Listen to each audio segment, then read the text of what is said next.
Hello friends, welcome to Bhanu Saraswathi Adasal. வாங்க இன்றைக்கி நம்ம north Indian recipe moong dal chilla எப்படி பண்ணுறதுன்னு பார்க்கலாம். மூங் தால் சில்லானா மூங் தால் பேன்கேக்னு சொல்லலாம். சில்லானா பேன்கேக், இல்லைனா நம்ம வந்து பெசரட்டுன்னு சொல்லலாம். ஏன்னா பாசிப்பருப்பு சம்மந்தமாக நம்ம பண்ணுற ரெசிபி வந்து நம்ம தோசை மாதிரி பண்ணுறதோ இல்லை அடை மாதிரி பண்ணுறத வந்து நம்ம வந்து பெசரட்டுன்னு சொல்லலாம், பெசர அட்டுன்னு சொல்லலாம். நான் அதுக்கு நைட்டே வந்துட்டு ஒரு 250 கிராம்ஸ் அளவுக்கு மூங் தால் ஊற வச்சுட்டேன். அதாவது எல்லோ மூங் தால், உடைச்ச பாசிப்பருப்பு வந்து எல்லோ மூங் தால், அதாவது மஞ்சள் பாசிப்பருப்பு நான் வந்து ஊற வச்சுருக்கேன். காலையில் நான் அது வந்து என்ன பண்ணுறேன்னா, அதுக்கு வந்து ஒரு மிக்சியில் போட்டு நான் தண்ணி இல்லாமல் நிறுத்திட்டு அதை அரைச்சி எடுத்துக்க போகிறேன். வாங்க எப்படி பண்ணுறதுன்னு பார்க்கலாம். அதுக்கு கொஞ்சம் உப்பு, கொஞ்சம் ஜீரகம், ஒரு 1/2 டேபிள் ஸ்பூன் வந்து சில்லி பவுடர் எடுத்துக்கிட்டேன், மிளகாத்தூள், 1/4 டேபிள் ஸ்பூன் மஞ்சள் தூள் எடுத்துக்கிட்டேன். அந்த பாசி பருப்போடு அரைக்கிறதுக்கு மிக்ஸி ஜாரில் கொஞ்சமாக இஞ்சி துருவி எடுத்துக்கிட்டேன், 3 பச்சை மிளகாய் எடுத்துருக்கேன், நல்ல பொடியாக நறுக்கின கொத்தமல்லி இலைகள் எடுத்துருக்கிறேன், ஒரு பெரிய வெங்காயம் நல்ல பொடிசாக நறுக்கி எடுத்திருக்கேன் நான். இதுக்கு நம்ம என்னென்ன பேருன்னு பார்க்கலாம்.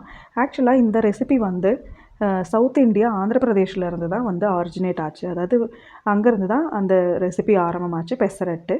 நாளடைவில் இது வந்து ஆல் ஓவர் இந்தியா இந்த ரெசிபி பாப்புலர் ஆகிடுச்சு. இப்போ வந்து நம்ம வந்து எப்படி சொல்கிறோம் அப்படின்னா, மூங் தால் சில்லா, மூங் தால் சீலான்னு சொல்கிறோம். சீலானா வேறு ஒன்றும் இல்லைங்க, பேன் கேக் தான்.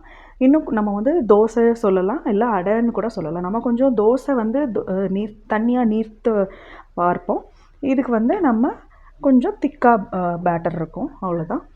இப்போது நான் ஃபில்லிங்க்காக இன்றைக்கி தக்காளி, வெங்காயம்லாம் மட்டும்தான் எடுத்துக்கிட்டேன்.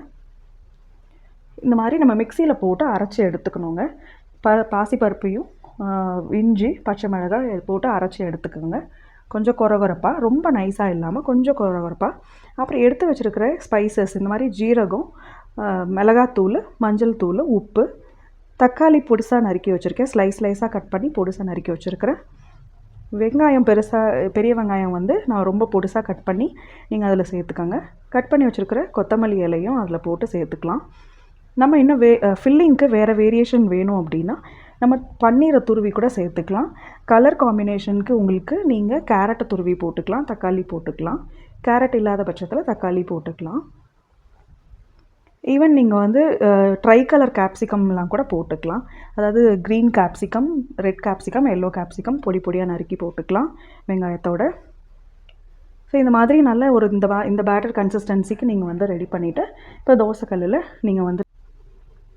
தோசைக்கல்லில் இந்த மாதிரி கொஞ்சம் மொத்தமாக நீங்கள் ஊற்றி எடுத்துக்கணும். நெய் வேணும்னா நெய் போட்டுக்கலாம், இல்லைனா எண்ணெய் ஊற்றி கூட நீங்கள் வார்த்து எடுத்துக்கலாம்.